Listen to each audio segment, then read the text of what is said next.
ఢిల్లీలో మంత్రి పొన్నం ప్రభాకర్ మాట్లాడుతున్నారు, లైవ్ లో చూద్దాం. స్పష్టంగా చెప్పబడ్డది కదా, మీ దగ్గర ఏ సమాచారం కొద్ది మీరు అడుగుతా ఉన్నారని చెప్తే ఇలా తెలంగాణ ప్రభుత్వం దగ్గర న్యాయమైన చట్టమైన క్షేత్రస్థాయిలో తెచ్చినటువంటి 88 కోట్ల పేపర్లతో సహా వాళ్ళ స్వయంగా ఇచ్చిన సమాచారం మా ప్రభుత్వం దగ్గర ఉంది. ఆ సమాచారం మేరకే ఇవాళ ఈ కోటా రిజర్వేషన్లు ఇవ్వమని అడుగుతూ ఉన్నాం. మీరెంతసేపు ఫెడరలిస్టిక్గా బలహీన వర్గాల ఎదుగుదల వద్దు అంటుంటే ఆ భారతీయ జనతా పార్టీలో ఉన్న బీసీలకు కొంత కూడా చీమునెత్తురు కారతలేదు.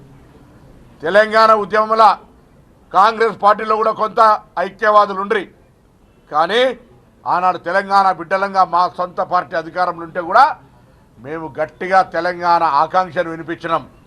ఇలా మీరు ఇంత పెద్ద తెలంగాణ ఉద్యమంలాగా గ్రామ గ్రామాన కదిలి ఎవరు పిలిచినా పిలవకపోయినా నిన్నటి మీటింగ్ చూస్తే తెలంగాణలో ఒక బీసీ ప్రభంజనం, ఎస్సీ ఎస్టీ ప్రభంజనం, కాంగ్రెస్ పార్టీ నాయకత్వం మొత్తంగా కులాలకు అతీతంగా అందరూ కాంగ్రెస్ పార్టీ రాహుల్ గాంధీ నిర్ణయాన్ని బలపరచడానికి 15 మంది మొత్తం క్యాబినెట్తో సహా పార్లమెంటు సభ్యులంతా శాసనసభ్యులు ఏ కులపరమైనటువంటి అంశం లేకుండా వచ్చి నిన్న మీటింగ్ పెట్టింది. మీకు కనబడతలేదా? మీ నివేదికలు చెప్తలేవా?